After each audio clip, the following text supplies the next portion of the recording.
Hi guys! Para sa itong video na to, it's just a very quick video because I'm very excited to launch Your Energy, Your Story. In fact, I conceptualized this noong 2023 pa. Kaya lang hindi ko na siya nasundan. Hindi ko rin siya nalagyan ng contents. Ang dami nangyari, I don't know how to explain it, but I think this is the year no, that I'm gonna be putting so much effort for this content for the contents that I'd like to put in for the your energy your story. Ayan, kagaya nitong baso, di ba? One day, laging ganun. One day makakapag-create din ako ng mga contents or podcast that talks about your energy, your story, and then 3 years after, tagal na, 3 years na rin, hindi ko pa rin siya nagagawa. When the year started, sabi ko, ay, it's about time. It's 2026. 3 years na, hindi ko pa rin siya nagagawa. Laging yun yung, yun yung cover ko ng laptop, Your Energy, Your Story. Pero, doing it, parang I put so much excuses before na, hindi, okay lang yan, next year na lang, or next time na lang. Wala pa ako sa space, hindi pa ako ready and all. Until I realized, this year is my content creation year. So I started recording videos outside, kahit as a public, kahit nahihiya. I tried neglecting yung mga, thoughts inside my mind na, naku, ano ba yan, baka pinagtatawanan ako ng mga tao, ganyan, or baka iniisip nila kung ano na yung ginagawa ko, or, anything. Hindi ko alam kung may nakaka-relate sa akin dito, no, but that's how it works sa isip ko for a couple of years. Kaya nahihirapan ako mag-content. But I think this year is going to be different. In fact, yung first episode ng Your Energy, Your Story, na-record na yun. Diba? Ganun na talaga siya ka-ready. It's just itong introductory na or first video na gusto kong i-upload for my YouTube channel. Kasi diba, I started YouTube channel in pandemic. And it's Leo's Fitness Channel. So I'm gonna be revamping it to Your Energy, Your Story. So it talks about energy. Ayan, doon na tayo. Ayan, ito na tayo.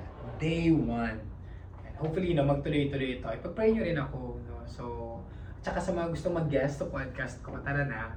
No? Para mayroon din tayong, para may share nyo naman. No? Ano ba yung mga kwento ninyo. Because Your Energy, Your Story, it talks about energy and how it impacts your story.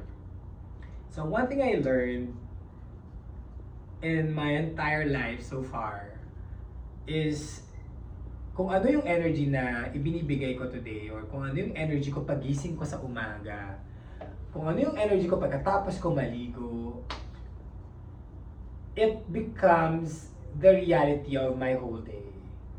No, kasi minsan ako, for example, may araw na ay parang ayoko munang gumising, medyo grumpy ako, ganyan. The whole day. No?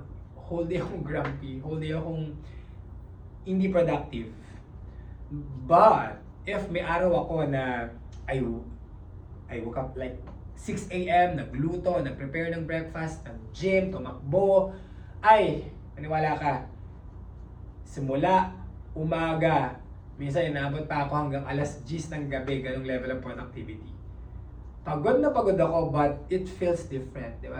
Sobrang saya, sobrang fulfilling na to the point na parang you look forward agad for the coming day because you want to continue that level of productivity. And that's basically why or paano ko na conceptualize yung Your Energy, Your Story. Because I feel a lot of my friends, a lot of people around me, ay may kanya-kanyang energy resonating from them that also create the story of their life today. Kasi sobrang excited ko dito eh. I feel I'm gonna learn a lot from people around me how they manage their energy or where they get their energy from and how it builds their story, how it changed their story. sobrang excited ko na naka-line up na lahat ng mga gusto kong i-invite for the content. In fact, sabi ko nga sa inyo, di ba, yung first episode, meron na. I-upload na lang, pero hindi ko ma-upload kasi nga wala pa ito.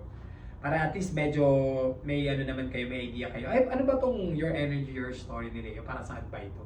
Ano bang gagawin? Ano bang topic na tong mga ito? So technically, it's like, could be anything under the sun, but it focused more on how people write their own story from the energy resonating from them. Ayun, sana excited kayo, sana manood kayo, and ipag-pray nyo rin, no, na hopefully, masustain ko itong energy na ito. At marami akong ma-guess, at marami akong matutunan. And hopefully kayo din, na kapag pinanood yung mga video, marami rin kayong matutunan sa mga ikukwento ko, sa mga pag-uusapan namin. Yan lang, maraming salamat.